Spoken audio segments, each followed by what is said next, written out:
मैले कुनै पनि प्रोजेक्ट भन्नुभन्दा अगाडि मेरो क्लाइन्टहरूलाई चाहिँ लोकेसनको बारेमा सम्झाउने गरेको छु। सो आज चाहिँ सरी गाइज, म ड्रइङमा चाहिँ एकदमै ब्याड छु। यो चाहिँ हाम्रो आइकनिक म्यानमेड पाम जबलली, यो चाहिँ हाम्रो पाम जुमेरा।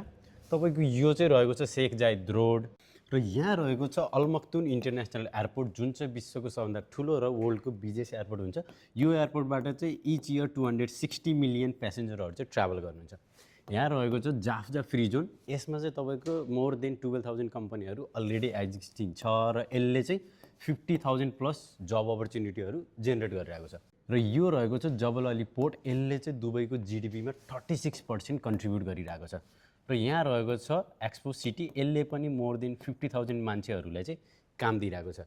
र यो दुबई साउथको जोनमा अलरेडी काम गर्ने मान्छेहरूलाई चाहिँ एउटा राम्रो बस्ने अप्सन भनेको डाउनटाउन जबल अली रहेको छ।